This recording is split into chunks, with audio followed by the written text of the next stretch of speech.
आणि काश्मीरच्या श्रीनगरमध्ये भारतीय सैन्य दलाच्या 92 बेस हॉस्पिटलमध्ये एका विशेष कार्यक्रमाचे आयोजन करण्यात आले। ऑपरेशन सिंदूरच्या यशानंतर भारतीय सैन्य दलाप्रती कृतज्ञता व्यक्त करण्यासाठी आयोजित करण्यात आलेल्या सिंदूर महारक्तदान यात्रेत महाराष्ट्राचे उपमुख्यमंत्री एकनाथ शिंदे यांनी स्वतः रक्तदान करून सहभाग नोंदवला आहे। सांगली येथील शिवसेनेचे चंद्रहार पाटील यांनी या सिंदूर महारक्तदान यात्रेसाठी पुढाकार घेतला होता।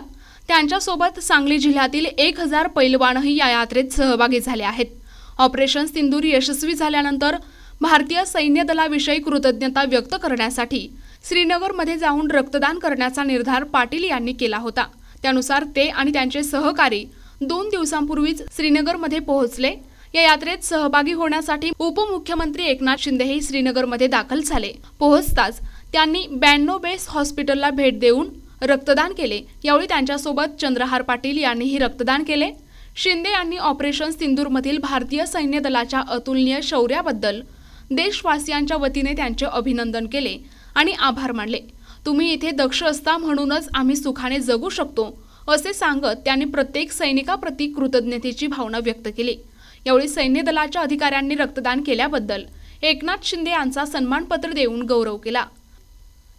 NTV news Marathi, Srinagar.